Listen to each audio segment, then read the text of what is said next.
네, 안녕하세요. 용감한 오렌지입니다. 제가 이제 꾸준히 그 당사자 재판을 진행하면서, 그 진행 과정에 대한 기록들을 남겨가고 있는데요. 어, 어제는 제가 이제 두 가지 형사 재판이 있었습니다. 폭염이 지속되고 있고, 또 코로나 4단계 격상이 진행되는 이런 매우 좀 힘든 시기에 두 개의 형사재판에 대응을 한다는 것이 정말 너무 힘든 하루였습니다. 다행히 저를 지지해주고 또 저의 그런 어려운 것들을 귀담아 들어주고 있는 그 팽이라고 하는 저의 후배된 친구가 있어서 함께 그 재판 과정에 동행을 했습니다. 그래서 많이 힘을 받았고 또 의지도 되었고 위로와 응원을 받았습니다. 다행히 함께 그 어느 때보다 격하게 진행되었던 재판을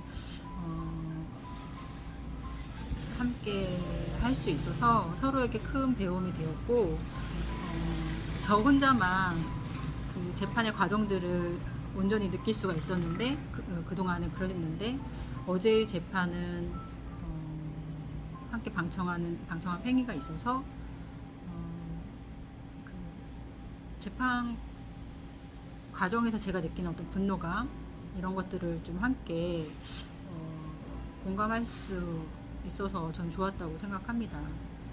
다행히 이제 오전에 있었던 형사재판은 제가 이제 성추행 피해를 입었는데 그것에 대한 사실들을 공개하면서 그 가해 남성이 명예훼손으로 저를 고소를 해가지고 이제 진행이 된 사건인데 올해 1월에 저희가 그 사건에 대해서 이제 무죄 판결을 받았습니다. 근데 이제 또 검찰 측에서 항소를 하는 바람에 한 5개월 열을 더 끌어가지고 5, 6개월을 지금 끌어가지고 지금 7월 22일 날 검찰 측의 그 2심 항소가 기각되는 결정이 나왔습니다.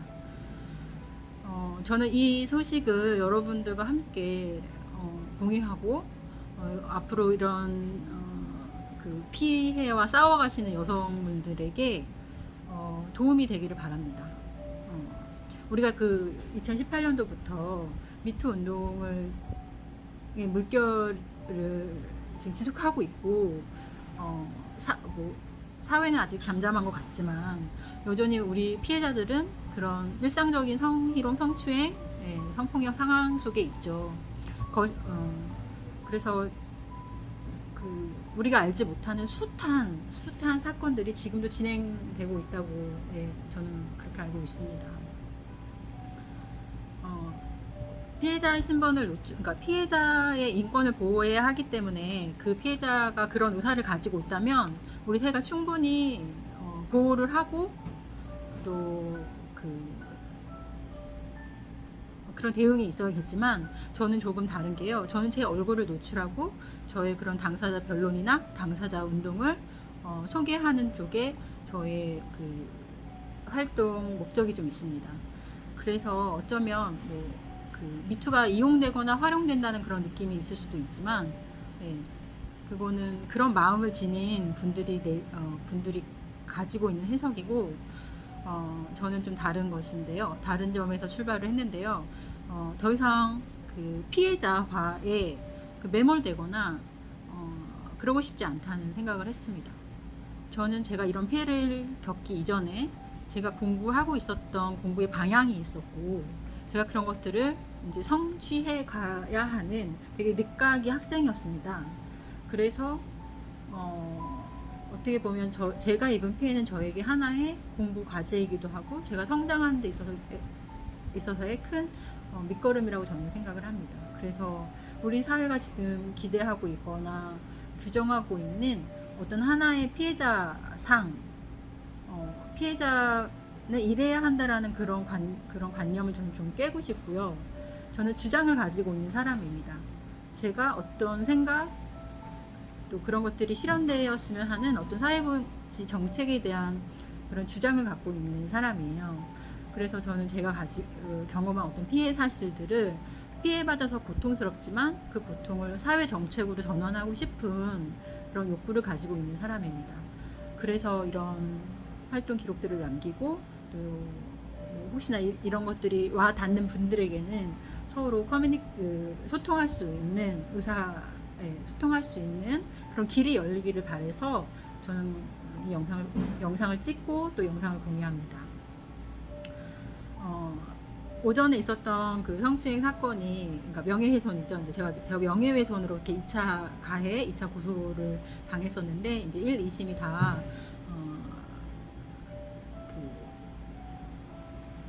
무죄 판결이 났기 때문에, 무죄 판결이 났기 때문에, 그거죠. 판사는 그렇습니다. 어차피 최종 증명은, 그 범죄 사실에 대한 증명은 검사 측에서 해야 되는데 증명하지 못했다, 이렇게 해서 사실은 제가 수사에 몰려 있었던 여러 부분들이 많이 해소됐습니다. 해당 공간에서 피해를 입었지만 경찰에 신고를 했지만 CCTV가 확보되지 못했고, 또 그런 피해 사실들을 여러 차례 해당 공간의 대표와 일하고 있는 분들에게도 말씀을 드렸지만 그분들이 그런 목격자 진술들을 계속 하지 않아서 정말 침묵 속에서 혼자 2차 가해와 싸워야 하는 지난한 시간이었거든요. 근데 더 큰 문제는 제가 이런 피해를 입은 것이 저에겐 그렇게 중요한 문제가 아니었어요. 이제 제가 원래 이 사회에 공론화하고 싶었던 문제가 있었습니다. 주되게는 이제 가정폭력이었고요. 또 가정폭력에 있어서도 경찰, 또 법원, 그리고 피해자 지원 실태, 이런 측면에서의 문제점들을 우리 사회에 같이 공론화하고 공유해서 왜 우리 사회에서 가정폭력이 사라지지 않았는지, 지금도 왜 아동학대가 근절되지 않았는지, 이런 종합적인 문제들을 좀 같이 논의해서 해결할 수 있는 방안을 한 개 도출하고 싶었어요. 근데 저에게 폭력을 행사했던 가해자 남편이 어떻게 보면 그 제도를 먼저 더 선취한 거죠. 제도를 먼저 더 잘 이용을 해서 가해자와 피해자의 지위를 뒤바꿔 버렸습니다. 그래서 제가 피해를 입었지만 저는 가해자가 되었고, 또 폭력을 저지른 가해자는 피해자가 되었습니다. 여기에 굉장히 큰 우리 사회의 그 범죄가 숨어 있다고 저는 생각합니다. 저는 어떤 자격증이 있는 공무원의 사고를 가지고 있는 사람은 아니지만, 그렇다고 해서 그렇게 뭐랄까요, 갖고 있는 지식의 방향이라던가 층위가 저는 좀 다르다고 생각합니다. 제가 이 사건들과 폭력에 대응해 가면서 저 자신에 대해서 더 깊이 알아가고 있고, 제가 어떤 방향을 지금 찾아가고 있는가 하는 것도 저도 조금 더 확실하게 좀 알게 되는 것 같습니다. 저 같은 사람은 저희 가해자 남편이 저에게 공격을 했을 때는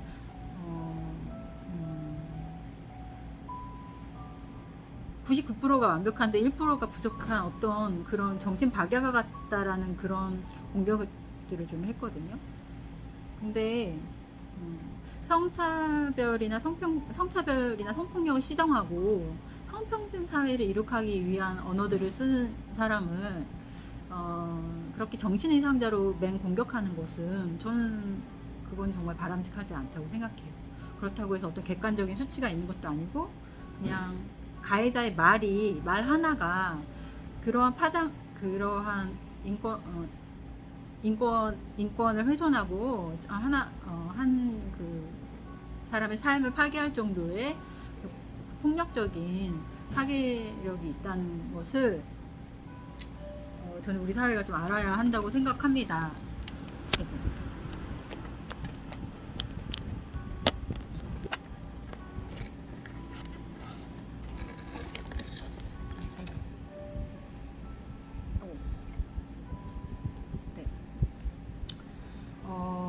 그래서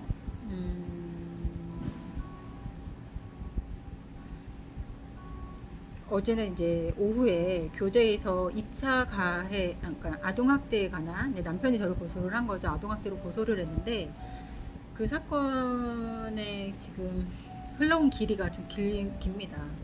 사건은 이제 저희가 이혼 소송을 가정폭력 때문에 이제 이혼 소송을 시작하게 된 거는 2016년도입니다. 2015년 12월에 제가 이제 친정으로 피신을 가게 됐고, 18개월 아이와 피신을 가게 됐고, 그 피신을 좀 전문 용어로 말하면 긴급 피난일 것 같아요. 어떤 뭔가 안전을 담보할 수 없으니까 아이와 엄마가 이제 뭐 친정이나 쉼터나 이런 곳을 찾게 되는 것이 사실 긴급 피난이잖아요. 근데 그 친정에서 제가 이제 2개월을 머물면서 그 가해자가 어쨌든 또 그런 거 있잖아요. 용서해달라. 한 번이니까 용서해달라. 돌아오면 그렇게 안 하겠다 하면서 그때 아이를 먼저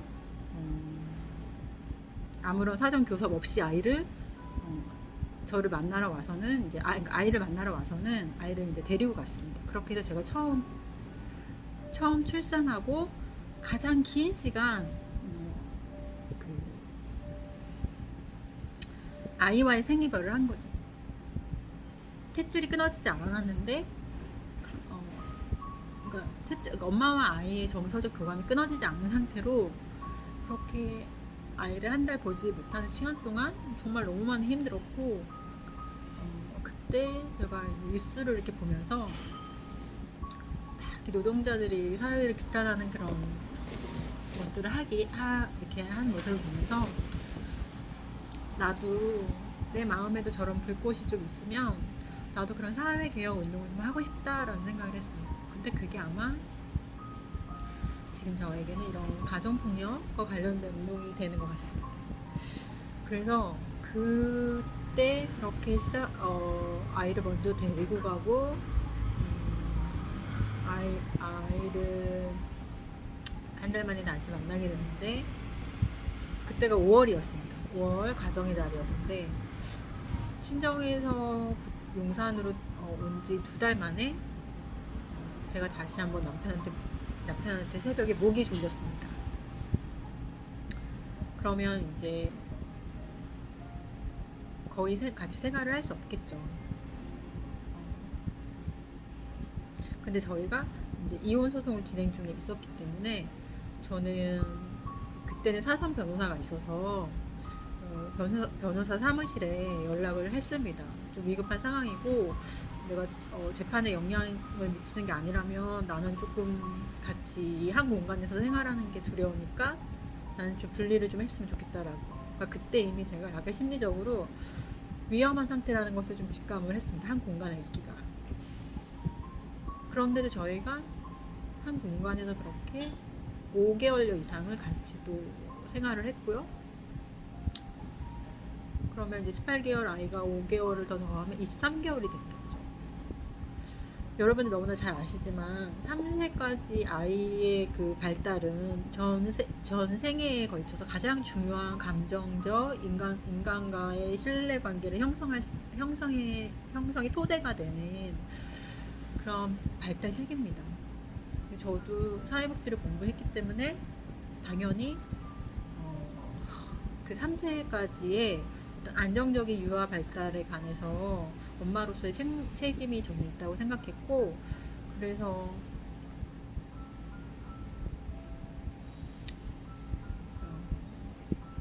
되도록이면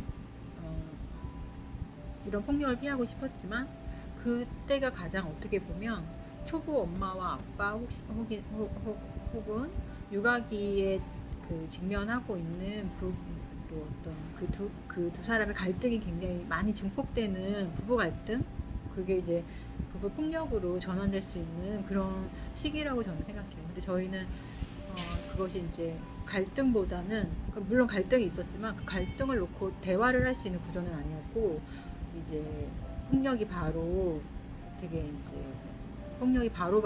들어왔었던 거죠. 그게 이제 강도가 너무 컸던 거죠. 왜냐면 그런 정도의 강도를 가지고 있는 범죄의 경력에도, 범죄 이력에도 그런 폭력성들이 계속 있었던 거예요. 그래서 저는 당연히 이혼이 될 때 그런 점들이 다 참작이 되고, 당연히 아이와 제가 같이 지낼 수 있을 거라고 저는 생각을 했는데, 음, 민사 이혼 소송 과정에서 정말 엄청나고 중대한 문제를 제가 발견한 게, 그러한 폭력 여부를 제대로 밝히지 않아, 제대로 그런 것들을 심사하지 않았습니다. 거기에 막무가내로 아동인권이 최우선이라는 논리가 도입됐어요. 그래서 여성이 그 가정 안에서 직면한 폭력에 관해서 무엇을 이렇게 주장하거나 그 피해 사실을 드러내는 작업들이 충분히 되지 않고, 그냥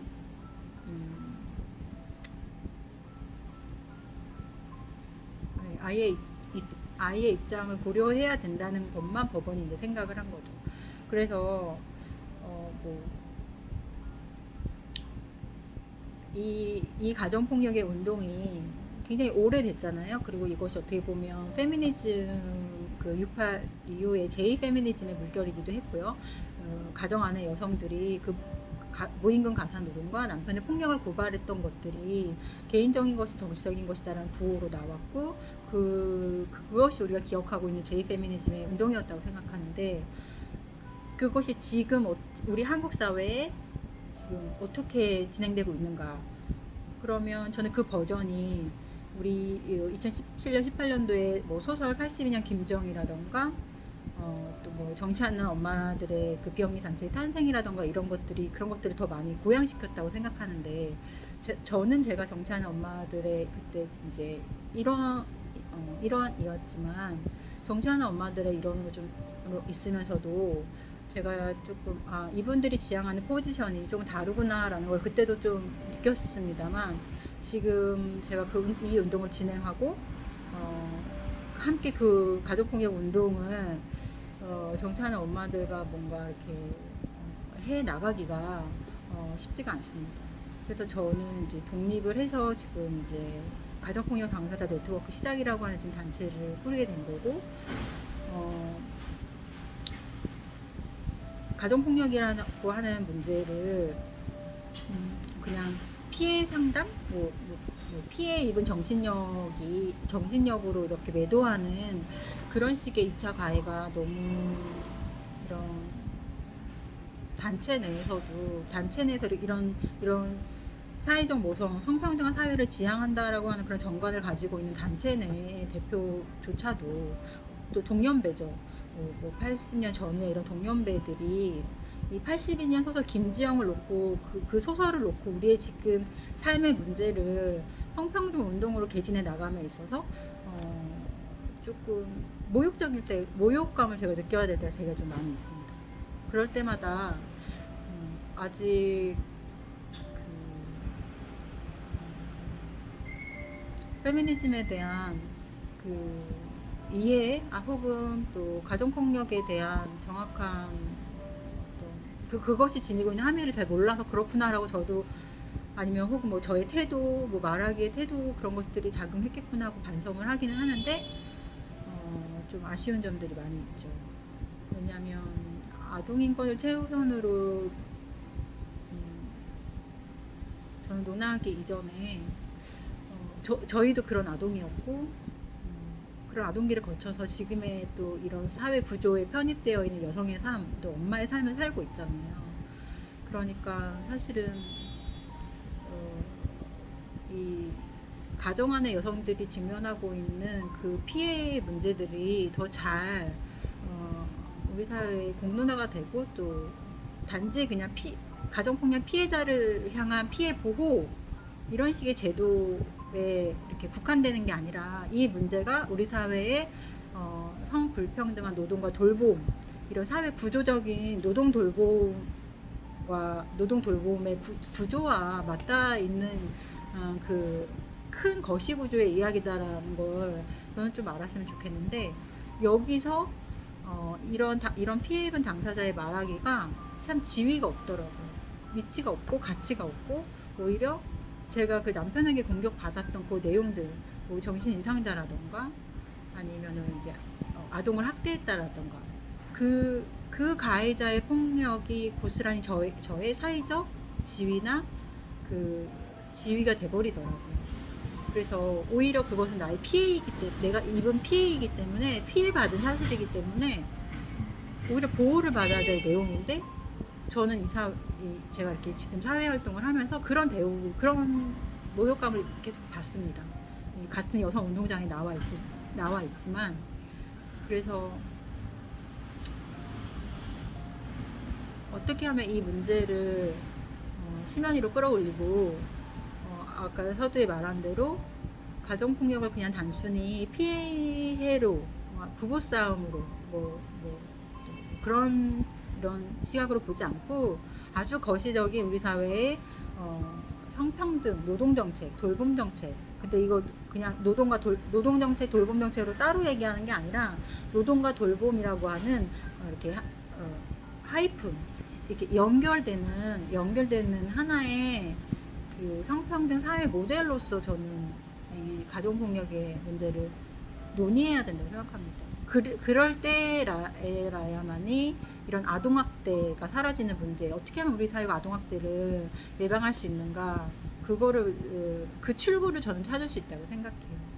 그래서 더 이상 저는 MBC나 뭐 이런 데서 100분 토론에 나와서 뭐 젠더 갈등 어떻게 줄일 것인가, 아동학대 어떻게 줄일 것인가, 가정폭력 어떻게 하지, 이런 얘기에 그게 그게 밥벌이 직업이 되는 그 농객들의 밥벌이가 되는 것이 아니라 정말 출구를 찾아내야 된다고 저는 생각하거든요.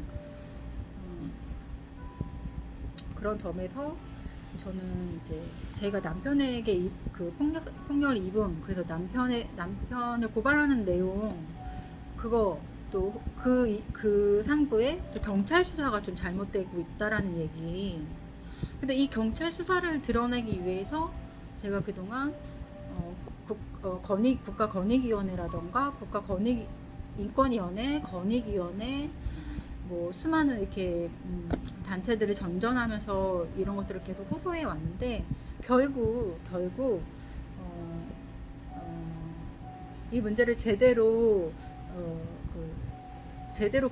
이 문제가 가지고 있는 함의, 혹이나 이 문제를 지금 다루고 있는 제가 말하고 있는 그 스피치의 내용을 정확하게 이렇게 알고 있는, 전달받는 분은 없더라고요. 그래서 근데 제가 재판 얘기를 하다 너무 많이 지금 이만큼 왔네요. 그래서 재판이 지금 아동학대 건이 그렇게 해서, 그때 민사이용 과정에서 전혀 피해받았던 그 폭력 사실이 다 드러나지 못하고, 그런 여성 인권에 대한 그런 미약한 인식 수준 때문에 결국 가해자가 아이를 키우게 됐어요. 그 가해자는 일단 저에게만, 제 목만 조르거나 저에게만 그렇게 물리적으로 행사를 한 건 아니고, 그것을 같이 목격한 건 아동도 같이 목격을 했죠. 그래서 제가 그런 결단을 내리게 돼요. 18개월 때 더 이상 이 모든 걸 목격하고 기억해 나가는 아이에게 이런 것들이 더 이상 노출되어서는 안 되겠다라고 생각해서 이제 제가 친정으로 긴급避難을 갔었던 건데, 결국에는 가해자가 아동의 양육권을 20년 동안 그 아이가 성인이 될 때까지, 그때 저는 이 가정법원이 이렇게 당사자의 샤우팅을 정신 이상자의 목소리를 그렇게 듣고 있다라는 것을 제가 이제 그때 알았습니다. 그러니까 우리 사회는 성평등을 향한 여성들의 목소리를 그런 식으로밖에 듣지 못하는 거예요. 우리 사회에 그것을 들을 수 있는 정신력이 없는 거죠. 그래서 이제 아이를 낳았지만, 아이를 한 3세까지 키웠지만 결국에는 아이를 지키지를 못했고,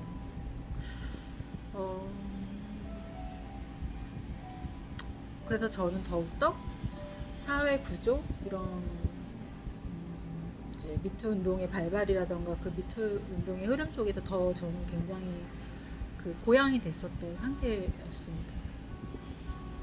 이제 그 가정법원에서 이제 저에게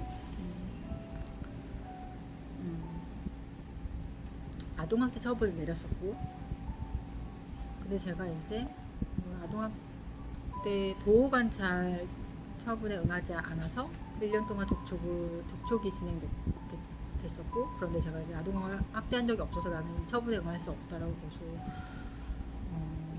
그 독촉을 거부를 했죠. 사실 뭐 그 사람들의 판결에 대한 확신이 좀 있었고, 이 처분이 떨어진 것이기 때문에 사실은 뭐 그게 진짜 사실이라면 막 저를 막 잡아가거나 그랬었어야 된다고 저는 생각해요. 근데 제가 굉장히 강하게 거부를 했는데 그 서울 서부 보호관찰소죠. 그걸 집행한 집행기관이 이 사건을 다시 그 검찰청으로 돌렸습니다. 그래서 검찰청에 이 사건이 다시 배당되고, 그리고 검찰은 2번 정도 이제 소환 조사를 해서 이제 다시 이거를 법원에다가 공소장을 또 제출한 거죠. 검찰 단계에서 조사가 제대로 돼서 재판으로 넘어가지 않고 저는 끝났었어야 된다고 생각하는데, 검찰 조사 과정에서 조사된 게 아무것도 없어요. 제가 그때도 그 조사 과정에서 이거는 가정폭력에 대한 2차 가해다. 이런 고소가 이뤄질 수도 없는 거고, 아동학대는 지금 누가 하고 있는 거냐. 그런 발언들을 많이 했었는데도 불구하고 안 된 거죠. 그때 저희 그 정치하는 엄마들의 장하나 언니가 와서 같이 그 검찰 조사 때 한번 같이 동행을 해주셔가지고 같이 조사를 받았고, 그때 저희가 같이 이제 고소장을 꾸렸는데, 저희의 그 시각이 좀 달랐어요. 저는 제가 그 저희 피해를 주었던 이 문제를 무슨 개인적인 민사 이혼 소송을 해결하거나 개인적으로 문제를 해결하고 싶어서 의뢰를 한 게 아니라,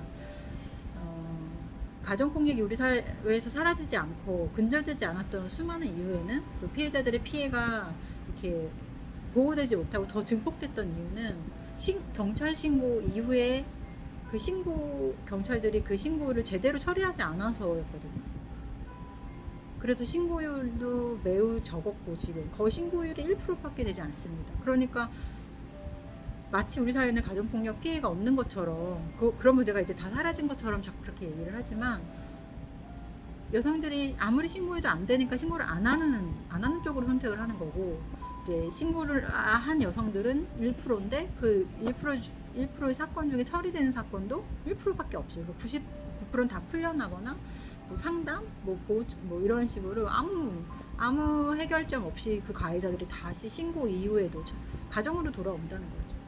그럼 뭐 어떻게 가정이 저희가 안전한 공간이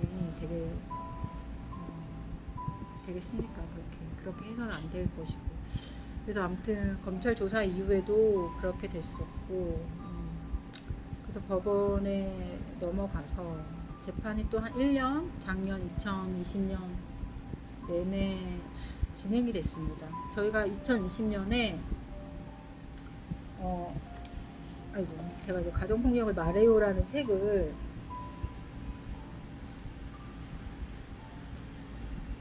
이렇게 가정폭력을 말해요라는 책을 냈었고, 여기에 한 5명의 당사자들의 이야기를 담았습니다. 제가 앞에 한 100페이지 정도를 썼습니다. 제가 경험했던 것들에 대한 것도 썼고, 또 뒤에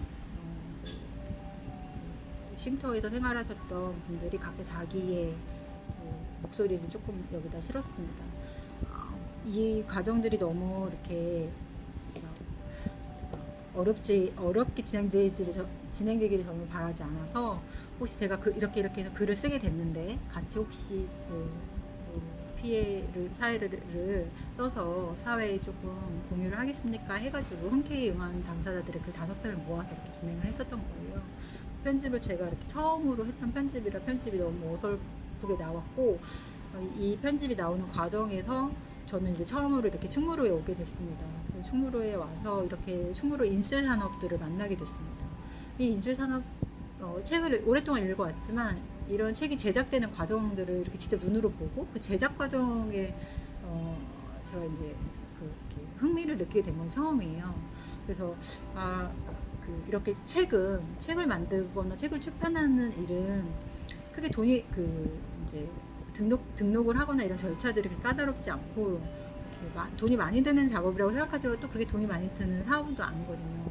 자신의 컨텐츠, 그러니까 이야기가 있는 사람이라면 이 출판 쪽에 일하고 저는 굉장히 잘 맞닿아 있다고 생각합니다. 그래서 여성들의 이야기는 앞으로 더 많이 책으로 나와야 하고 그래야 이 페미니즘의 운동도 뭔가 선순환의 구조를 저는 갖는다고 생각해요. 이야기가 다 가라앉고 또 피해는 굉장히 많은데 그것이 또 침묵으로 이렇게 흐르다 보면 우리들은 정말 너무 좁은 세계에서 답답한 세계에서 우리들의 권리를 다 향유하지 못하고 그 사회권, 인권 이런 것들을 전혀 실현시키지 못하고 사회적 억압받는 여성성을 가지고 저희가 살아갈 수밖에 없게 되는 것 같아요. 그래서 저는 쓰고 말하고 그런 것들을 출판하고 유통해서 서로가 또 다시 그걸 읽고 다시 말하고 다시 쓰고 하는 그런 과정들이 일어나기를 바래서 이렇게 페미니즘 출판 카페까지 만들어서 지금 충무로에서 이렇게 작업을 진행하고 있습니다. 어제 그 두 가지 아침 저녁으로 두 가지 재판을 치렀기 때문에 오늘 사실 되게 많이 긴장이 많이 풀리고 다리가 약간 이제 힘을 너무 많이 이렇게 쓰고 왔더니 다리에 힘이 쭉 빠지는 그런 좀 몸의 느낌이 들어서 오늘은 좀 앉아가지고 이렇게 주저주저 말을 하고 있습니다. 그래서 여러분들과 공유할 수 있는 것, 함께 바꿔나갈 수 있는 것, 그런 것들이 또 무엇이 있을까. 결국에는 뭔가 우리가 얼굴을 마주대하고 소통할 수 있어야 되는데 또 코로나까지 와가지고 할 수가 없게 된 상황이 됐어요.